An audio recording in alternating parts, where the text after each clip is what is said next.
নমস্কার, অ্যাস্ট্রোলজার জাহ্নবী চ্যানেলে সকলকে স্বাগত। আজকের মূল বিষয়বস্তু, আমাদের দৈনন্দিন জীবনে আমরা সকলকে ভালোবাসি। হাজব্যান্ড ওয়াইফের রিলেশন হোক আর প্রেমিক প্রেমিকার রিলেশন হোক, আমরা সকলেই জানতে চাই কে কাকে ঠকাবে। অনেক সময় ওয়াইফ এসে আমাকে বলে যে দিদি হাজব্যান্ড মনে হচ্ছে আমাকে ঠকাচ্ছে, বা হাজব্যান্ড এসে বলে দিদি মনে হচ্ছে ওয়াইফ আমাকে ঠকাচ্ছে। অনেক সময় প্রেমিক প্রেমিকা এসে বলে দিদি মনে হচ্ছে আমাদের পার্টনার আমাকে চিট করতে পারে।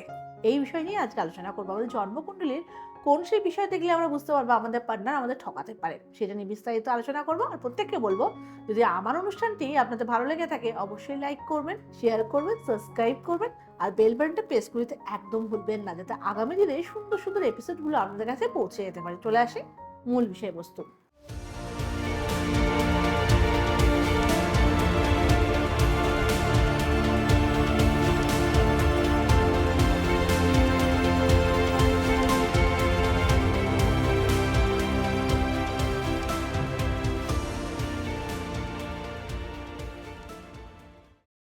বলা হয় জন্মকুণ্ডলিতে বিশেষ একটি জিনিস আছে, যেটা থেকে আমরা গ্রহ থেকে বুঝতে পারি যে আমাদের বিবাহিত জীবন কেমন হবে আর পার্টনারের সঙ্গে সম্পর্ক কেমন হবে, এবং পার্টনারের প্রতি কতটা সচেতন আমরা।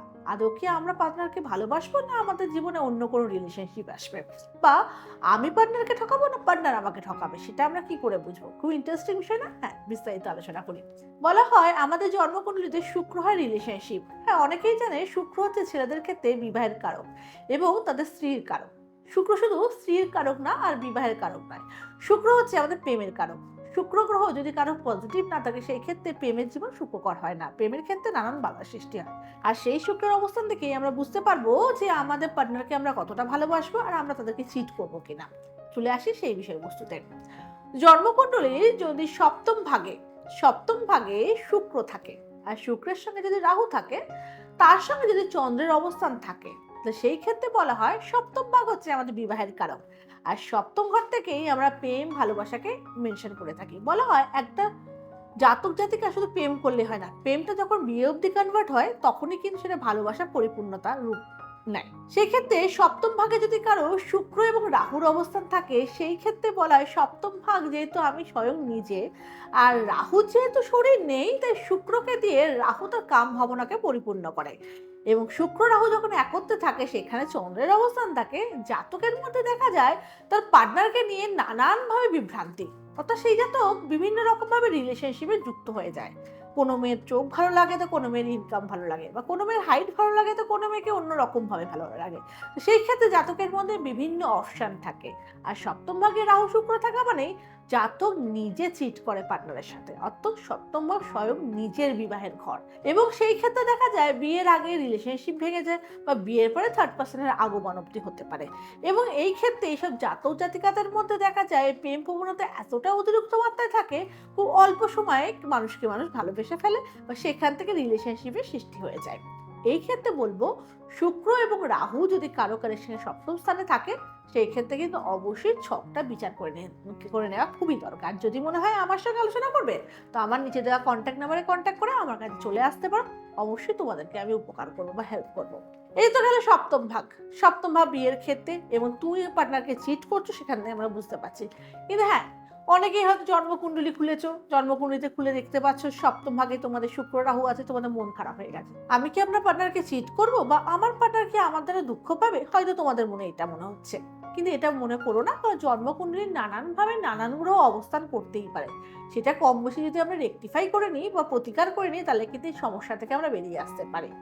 এবার চলে আসি, পার্টনারকে পার্টনার চিট করবে মানে যে যাকে ভালোবাসে তার উল্টো পার্টনার তাকে চিট করবে, বা তার সঙ্গে বেইমানিও করতে পারে। সেটা কি করে বুঝবো?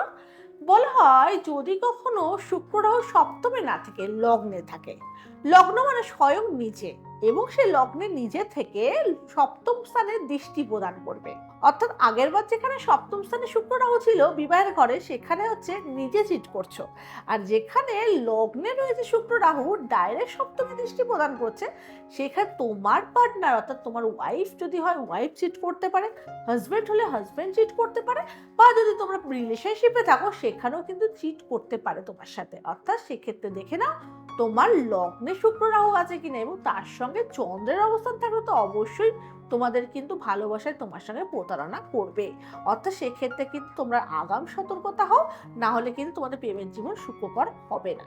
এবার বলে রাখি, অনেক ক্ষেত্রে দেখা যায় বিয়ে করতে করতে বিয়ের আগেই বিয়ে ভেঙে যায়, বা দীর্ঘদিনের ভালোবাসা 10 বছর, এরকম অনেকের কাছে শুনেছি 10 বছরের ভালোবাসা, 11 বছরের ভালোবাসা, 6 বছরের ভালোবাসা, পরস্পরকে খুবই ভালোবাসতো, তো হঠাৎ করে বিয়ের আগেই থার্ড পার্সনের আগমনের ফলে সেই ভালোবাসা কোথাও গিয়ে নষ্ট হয়ে গেছে। এরকম যদি হয়, আমাদের জন্মকুণ্ডলী থেকে এর কি প্রভাব আছে? হ্যাঁ, এরও প্রভাব আছে। বলা হয় জন্মকুণ্ডলীতে যদি শুক্র এবং শনি পরস্পরকে দৃষ্টি বিনিময় করে, এক কথায় বলা হয় শুক্র শনি অতি মিত্র, তারা পরস্পরের ক্ষতি করে না, কিন্তু যদি দৃষ্টি বিনিময় করে বিবাহের ক্ষেত্রে, সেক্ষেত্রে বলা হয় জাতক জাতিকার ঠিক বিয়ের আগে লং রিলেশনশিপ থাকলেও বিয়ে ভেঙে যেতে পারে থার্ড পার্সনের জন্য। অনেক সময় তৃতীয় ব্যক্তি প্রবেশ করতে পারে, বা যদি বিয়েও হয়ে যায়, প্রথম বিয়েতে বাধা এলেও পরবর্তীকালে তারা লং রিলেশনশিপটা কন্টিনিউ করতে পারে। এটাও কিন্তু দেখে নেওয়ার বিষয়। জন্মকুণ্ডলীতে এইটা যদি থাকে, তো সেই ক্ষেত্রেও আমাদের পার্টনারের থেকে আমাদের সমস্যা আসতে পারে। এবার চলে আসি শুক্র এবং মঙ্গল। জন্মকুণ্ডলীতে যদি কারো শুক্র এবং মঙ্গল একত্রে থাকে, তাহলে কি হয়? বলা হয় শুক্র জল তত্ত্ব, মঙ্গল হচ্ছে অগ্নি তত্ত্ব। আর জল এবং আগুন যদি একসঙ্গে থাকে, বাষ্পীভূত হয়ে ফুটে যায়। তো সেহেতু শুক্র হচ্ছে প্রেম ভালোবাসা বিবাহের কারক, তো সেহেতু মঙ্গলের সঙ্গে শুক্র যদি থাকে, সেই ক্ষেত্রে পার্টনারের মধ্যে তার ওয়াইফকে নিয়ে বা প্রেমিকাকে নিয়ে বা প্রেমিককে নিয়ে এতটা ডেসপারেটলি থাকে, এতটা তার প্রতি কনসাস থাকে, এতটা অতিরিক্ত মাত্রায় সন্দেহ থাকে, সেইখান থেকেও রিলেশন কিন্তু নষ্ট হয়ে যেতে পারে। তো এই জায়গাটাও আমাদের দেখে নিতে হবে।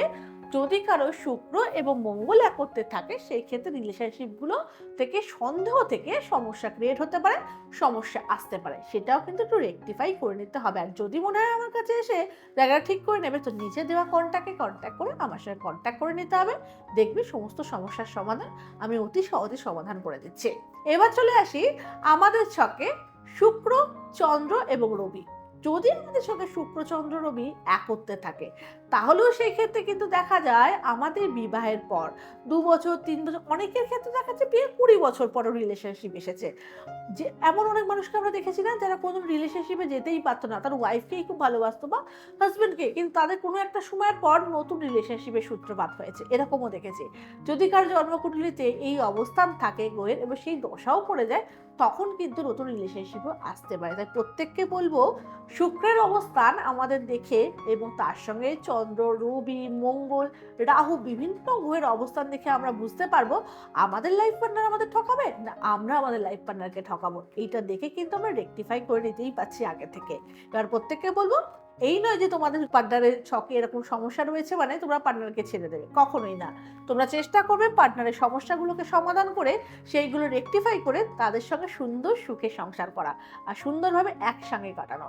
সকলের মঙ্গল হোক, সকলে ভালো থেকো। আর যদি আমার অনুষ্ঠানটি আপনাদের ভালো লেগে থাকে, অবশ্যই লাইক করবেন, শেয়ার করবেন, সাবস্ক্রাইব করবেন, আর বেল বাটনটা প্রেস করে একদম ভুলবেন না। সকলের মঙ্গল হোক, সকলে ভালো থেকো। নমস্কার।